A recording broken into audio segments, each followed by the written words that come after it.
For almost 2 years, I've been living on this spectacular, huge, magnificently beautiful lake on a remote, small village in Patagonia. For the first few months that I was here, I didn't take a photograph of the lake because every time I walked by the lake, all I saw was this impossibly beautiful blue lake. And on the other side, exactly across the lake from where I live, is this spectacular, perfectly symmetrical snow-capped volcano. And all I could think of is cliche. It's a cliche. Any photograph that I take of this is going to just be the worst postcard. So I didn't photograph. I didn't even bring my camera with me when I went out. This is like for 4 months. And I finally thought, well, I want to photograph this mountain because it's so gorgeous. So I'm just going to start photographing it, and I'm going to let go of the internal judgment loop that it's a cliche. And I began photographing the mountain. And in that process, day by day, I would see, oh my gosh, look at the way the light is reflecting off these tiny little waves that are rolling in. Or the way the clouds are moving. I would just sit for a couple of hours and watch the clouds. And my relationship with this scene started to deepen, and the nuance began to present itself. I started seeing feathers on the lake shore, and they're always changing. Every day there would be different bird feathers because there are a lot of birds that live here. I did very close-up photographs of those feathers, and slowly this sense of this lake, like this moving, morphing, flowing being, began to make itself visible to me, and I kind of started falling in love with her. There's tons of water always flowing here in this part of Patagonia. It's all volcanic, and there's springs all over the place. So there's this water that just seeps out of the ground. And even in my 1 kilometer section of the lake that I explore, there may be 8 or 10 little creeks. A creek has a shape, and it has boundaries, it has edges, it has a form. Like we can look at it and say, that's the creek, and then that's the lake.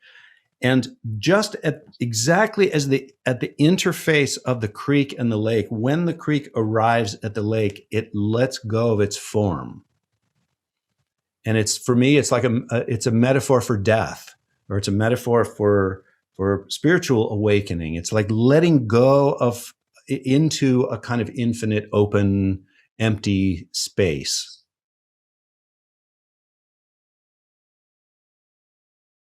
The idea that it's a creek that is separate from the lake, and the idea that a creek has a form, that's exactly the illusion that we try to break through. Because there is no creek. There's only flowing water. And the lake itself doesn't even exist. Both the creek and the lake are part of a flowing process. If the water can only think of itself as flowing water, then whether it evaporates from the lake into the clouds and rains down into the ocean or wherever it goes, its essence will still be exactly the same. And in that case, there's nothing to fear. I feel like my time here on this lake has been a transformative one for me, because the metaphor of the creeks flowing into the lake, it's just so vivid. And clear as a kind of poem, or as a symbol for our own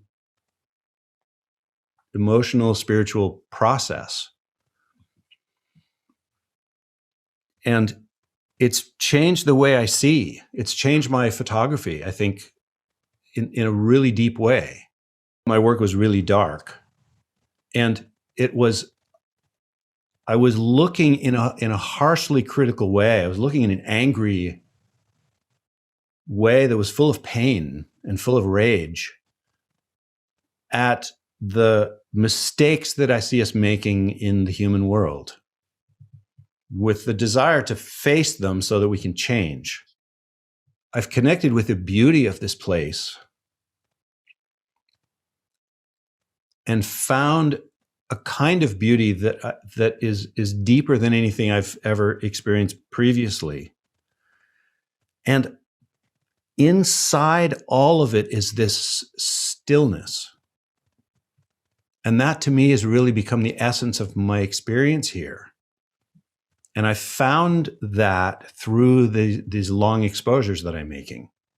The movement of the water and the wind, the waves breaking. Sometimes they're big waves or a storm moves through. And I capture all of that on just a few frames or maybe on a single frame.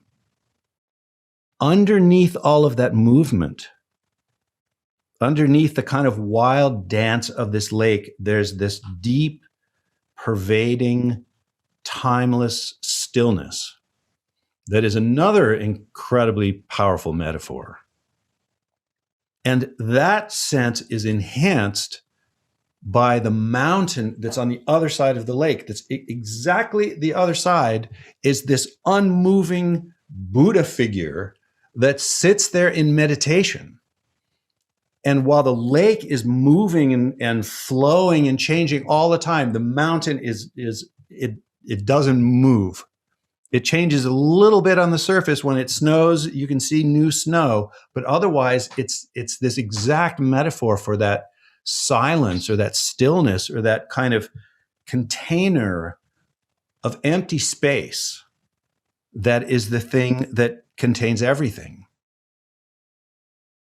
As photographers, we have to be in a way observers outside of something and viewing it and capturing it.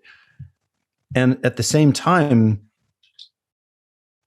I feel so immersed in the experience of this lake. And it's occurred to me many times, the water source of the local water is the lake. So I've been living here for almost 2 years now. So probably all the water in my body has been through this lake. It's a picture of the lake water, a creek flowing in, the lake, and then the clouds overhead. And I'm thinking, like, I want to name what is the subject that I photograph, and the whole thing is water. The name that I've given to my new body of photographic work that I'm doing here on this lake is Ecstatic Desolation.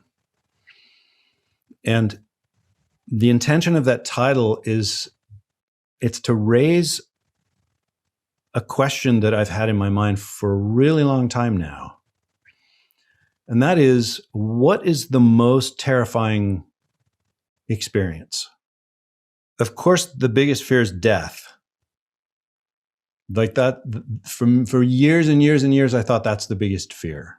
The scariest thing I could possibly think of is dying, is death, not existing. And then there's the fear of facing all of the darkness of our world. Like looking the monster in the eye of all of the greed and the corruption and the violence and the suffering that's happening in our world seems to be overwhelmingly terrifying, incredibly hard to look at. But I have this question that in my mind that I think that there's something even scarier. I think maybe the most terrifying thing of all to face is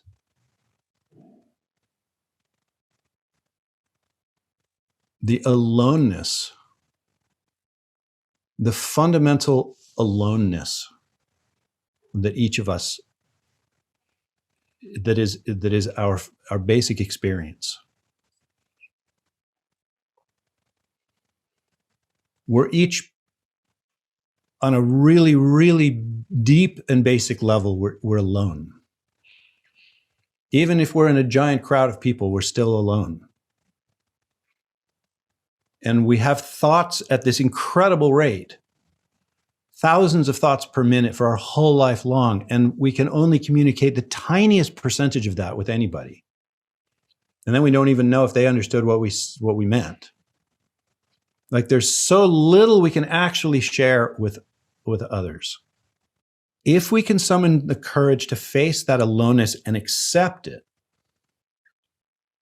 then we come into contact with the even scarier thing, which is the beauty, the magnificence of our experience. I believe the reason that those things are so terrifying, the reason that beauty, let's just call it beauty, the beauty of our world, the miracle of our world, the reason that beauty is so terrifying is because it crushes us. The ego, the thing that we call ourself, the me, can't survive, can't persist. I've just had the incredibly good fortune to live almost 2 years now in a state of basically private contemplation, and to just be in that space, to be crushed by beauty day after day, moment after moment, month after month. The experience of that kind of surrendering to that terror, to me, it's the most ecstatic experience that I know of.